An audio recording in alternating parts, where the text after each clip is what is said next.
Hi guys, Joe Wolverton, Teacher of Liberty, back with you today. And today is July 3rd. I'm filming this on July 3rd so that it can be edited and go out for July 4th. And of course, we all know that's an important day. That is the day officially that the Declaration of Independence was signed. Now, you know, same as I do, you'll go out there and there are people like, July 2nd is really Independence Day. Okay, we get it, man. We get it. You're too cool for school. You're smart. Yes, they voted on July 2nd. Swell. It was July 4th was the official signing. That's the day that we've always celebrated. Yes, I know John Adams said, July 2nd will always be a party. I know he said that. Swell. Why don't you just party both? What? Party? Make it Independence Month. I think we should just start July 1st. Party, whatever, just party. But since July 4th is the day, the official day that from that day forward was counted the independence of the states, that's the holiday, and that's the day I wanted this to come out, right? I want to say one thing. There's lots. I have a whole class I do or a whole presentation that I do on the Declaration of Independence, and I'm going to do that one of these days, not necessarily today, not at all today. It's like I don't know it. Of course, I know it's not today. I'm not doing that today. But I want to say this. I saw on a show the other night something that I see often, and it bugs me to death. So the host was asking questions, like, trying to make a fool of the person he's asking the questions, like man on the street kind of deal. And it's like, what nation was created on July 4th, 1776? And the guy's like, the United States? And he's like, oh, yeah, right. Okay, that's wrong. On July 4th, 1776, 13 nations were declared independent. Okay? 13. And when you read the Declaration of Independence, which you ought to tomorrow for sure, but often, you'll see that it explains near the end that each one of these states is now a free and independent state, the same as the state of Great Britain. And that each of these states was free to carry on a war, to declare peace, all of these things. So there was not one nation created on July 4th, 1776. The independence of 13 nations was declared by a Congress of representatives from those 13. Got that? Swell. Now, talking about what we're going to talk about today. So, I want to talk a little bit about the signers of the Declaration of Independence. The Declaration of the Independence. It's a different document. It's a secret one. It's in the Vatican Library. None of you know it. I'm going to be on Joe Rogan next week talking about it. No, I'm just teasing. It's the Declaration of Independence. I want to talk about the signers because I don't think those guys get enough credit for not only what many of them suffered, but the courage just to sign that document, just to meet, to debate that document. So I'm going to talk a little bit about them today. And I wanted to read to you what's known as the covenant of the Declaration of Independence, and then we'll go through and I'll tell the story about some of the signers and what they suffered. Okay? And let me just say this at the beginning. Please, you guys, find out if you're related to any of these 56 men. And if you are, celebrate them. Celebrate them as a hero in your family. We need to bring that back, celebrating the heroes in our family's history. Okay? Let's do that. So if you're related to one of these 56 signers, that should be a thing. You and your whole family should celebrate that person. Celebrate that person's birthday, whatever. You know what I'm saying? We need to bring that back. All right, so months before, the covenant of the Declaration. And for support of this declaration, with a firm reliance on the protection of divine providence, we mutually pledge to each other our lives, our fortune, and our sacred honor. Months before the delegates met to consider Richard Henry Lee's proposal, his motion to declare independence from Great Britain, every one of those men serving in the Second Continental Congress knew that the simple act of sitting there in the State House, Pennsylvania, in Philadelphia, Pennsylvania, every one of the men sitting there knew that he was committing treason. On August 23rd of the previous year, so 1775, but it didn't get to the colonies until November. But on August 23rd, 1775, King George III issued what is called in history the proclamation for suppressing rebellion and sedition. This is what he said, King George III said in that proclamation: that all our subjects of this realm and the dominions thereunto belonging are bound by law to be aiding and assisting in the suppression of rebellion, and to disclose and make known all traitorous conspiracies and attempts against us, our crown, and dignity.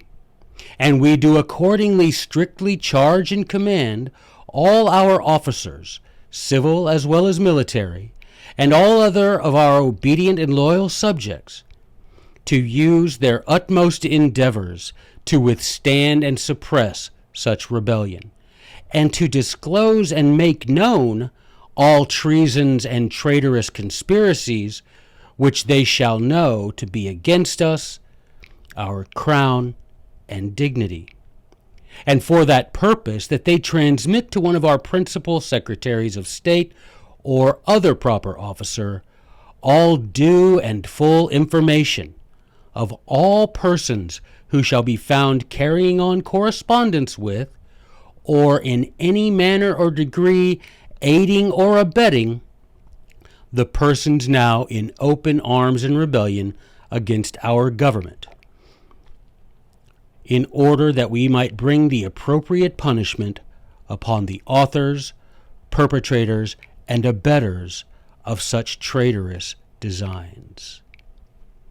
Simply by meeting together, and particularly by signing the Declaration of Independence, these 56 men understood that they were violating that proclamation and that they had now been branded traitors to the realm. Furthermore, they were also aware of the punishment that they would receive were they to be apprehended for meeting in the Continental Congress, for signing the Declaration of Independence. Not only did they know that they were committing treason, but they were well aware of what punishment would be inflicted upon them if they were caught. Here's the punishment. You are to be drawn on hurdles to the place of execution, where you are to be hanged by the neck, but not until you are dead. For while you are still living, your bodies are to be taken down, your bowels torn out and burned before your faces, your heads then cut off, and your bodies divided into 4 quarters, and your heads and quarters to be then at the king's disposal. Having the courage to sign what amounted to a death warrant is sufficient to reverence these men as heroes.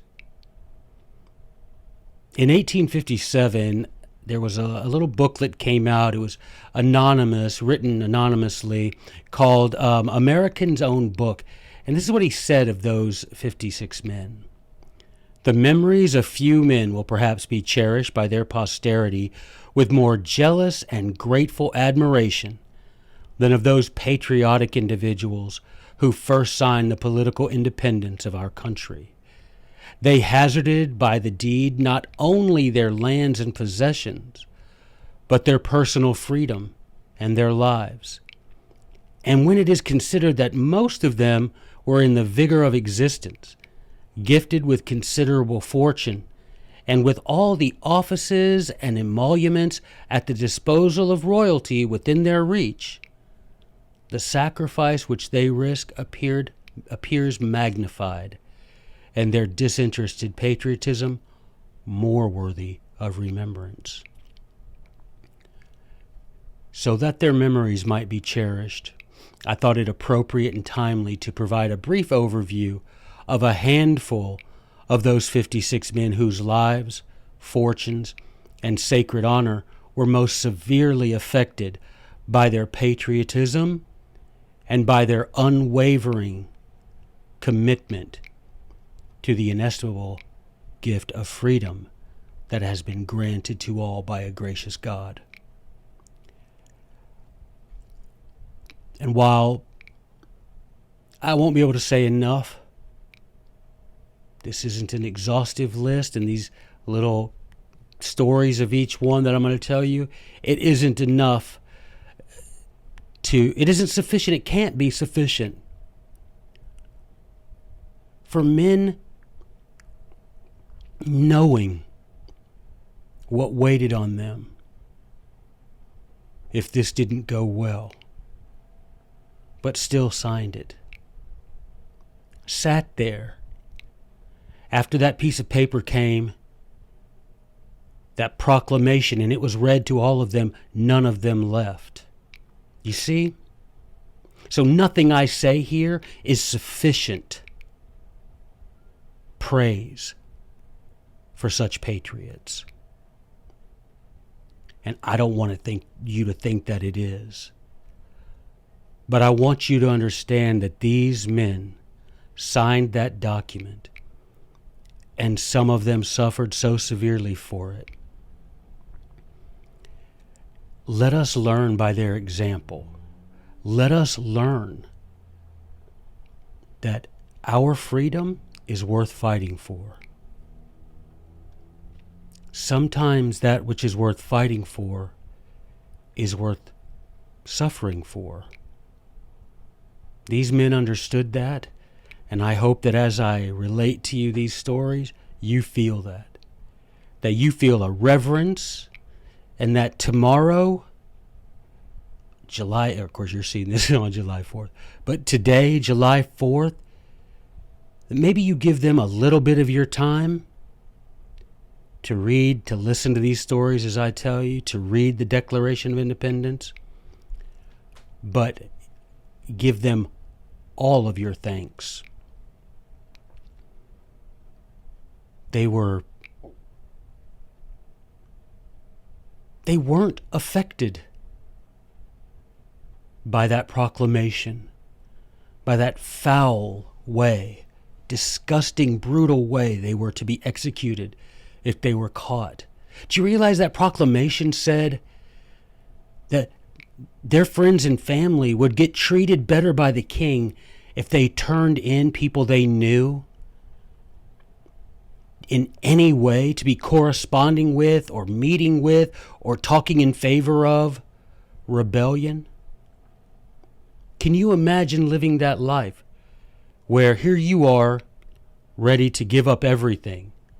Your life, your money, your reputation, for your friends and family, not knowing if one of your friends and family are going to betray you to get in the king's good favor. But none of them left. They signed it, and they signed it knowing they were sealing their fate one way or the other.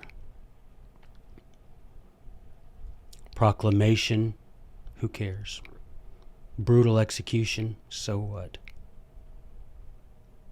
Freedom costs, and it was their turn to pay. So, without any further ado, as they say, which is adieu, right? Please don't say adieu. Don't try to sound smart. Without any further ado. Don't say that. Adieu means bye in French. Bye-bye. Adieu, A-D-O, means carry on, any bother, any, right? What I'm doing right now. But don't be that guy. Without any further adieu. No, because now you've done two things. One, you've shown you don't want it mean. Number two, you've shown, no, don't. Shh, just adieu, A-D-O. Okay, much ado about nothing. Not much adieu. All right, here we go. Thomas Nelson, Jr. of Virginia, suffered financial ruin after pledging his own personal fortune to support the war effort. His home was occupied by British forces, and he personally helped finance the Virginia militia and the Continental Army. He accumulated significant debt. Nelson's generosity was never more exemplified than when he, as commander of the Virginia militia, gave money to support the families of over 100 men then serving in the militia, who, because of their service in the Virginia militia, they would have lost their farms. He gave money to those 100 families so that they would not lose their farm because of their service to their country. Now, finally, when the battle was in his hometown and he saw that the British had occupied his house, were having dinner in his dining room, drinking his wine and eating his food, he noticed that his men were shooting all around and firing cannon all around, but not at Nelson's house. And so he came up and he asked one of them, "Why are y'all not shooting at my house?" And they're like, "'Cause it's your house. Out of respect, we're not going to blow up your house." He's like, "Blow up my house." And it says in his record that he pleaded with them not to spare his own home. And so they opened fire and bombarded that house, running the British out of it, killing several British officers. So, Thomas Nelson, Jr. of Virginia, placing even his own home on the altar of freedom. Richard Stockton of New Jersey, a lawyer and a landowner, Stockton endured immense hardship during the War for Independence. As a signer of the Declaration, of course, he became a target for British loyalists who would receive preferential treatment from the royal representatives in the colonies if they would turn in any of these traitors. He was captured in 1776, endured brutal treatment during his imprisonment. His health suffered irreparably, and his financial situation deteriorated. He was released in 1777. He lost his estate and all of his possessions. Despite these attacks, Stockton bounced back and demonstrated his resilience and continued to serve his country in various capacities after the war was concluded. Thomas Hayward, Jr., South Carolina, a planter and a lawyer, Hayward experienced the devastating impact of British occupation and imprisonment. After signing the Declaration, he fell victim to the British invasion of Charleston of 1780. He was captured, enduring the horrors of imprisonment for an extended period of time. The consequences were severe. His extensive property was confiscated, leading to his financial ruin.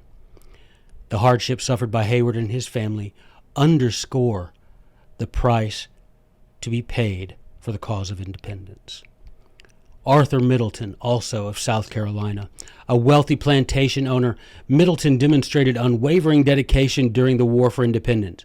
His vast estate, known as Middleton Place, was plundered and destroyed during the British invasion of Charleston. Middleton was captured and held captive in a British prison for a year. These hardships resulted in the loss of his personal belongings and also in his financial ruin. Despite the profound setbacks, Middleton's commitment to the ideals of the War for Independence and his subsequent contributions to his state endure as a testament to his resolute spirit. Oliver Wolcott, Connecticut. Oliver Wolcott, a Connecticut signer, dedicated himself to the revolutionary cause. He served in the Continental Army, rising to the rank of brigadier general. Walcott faced personal hardships when his home was burned down by the British in 1779. Despite such losses, he continued to serve his country until his death. Francis Lewis, New York. Lewis, a wealthy merchant from New York, suffered greatly. After he signed the Declaration, his property in Long Island was ransacked and destroyed by the British Army. Lewis's wife was captured, imprisoned, and endured unspeakable treatment from British soldiers.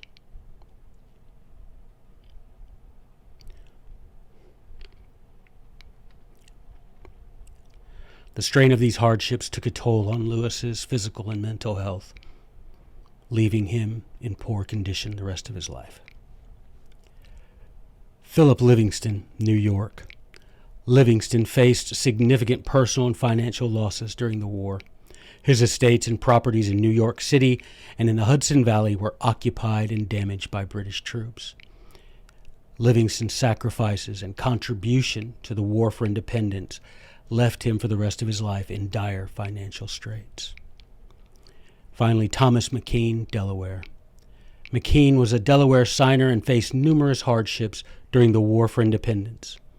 He served in the Continental Congress and the Continental Army, often enduring very dangerous situations because he early on was calling for independence, and because of this ardent and consistent denunciation of the British deprivation of American rights, he was relentlessly pursued by the British loyalists and lived under constant threat of imprisonment and execution.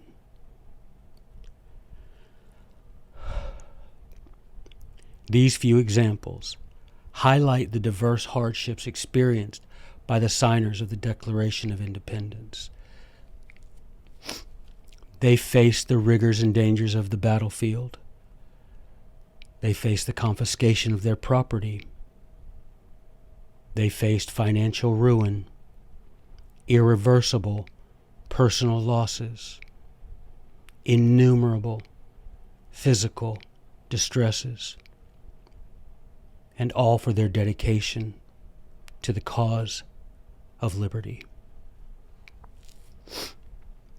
These men, and every one of the other signers of the Declaration of Independence, understood, proclaimed, and practiced the following observation penned by Thomas Paine in 1776. What we obtain too cheap, we esteem too lightly. 'Tis dearness only that gives everything its value. Heaven knows how to put a proper price on its goods, so it would be strange indeed if so celestial an article as freedom should not be highly rated. How highly do you rate freedom? Today, July 4th, please read the Declaration of Independence. Read it closely and recommit yourself to placing your lives, your fortune, and your sacred honor on the altar of restoring American independence. Thank you so much, guys.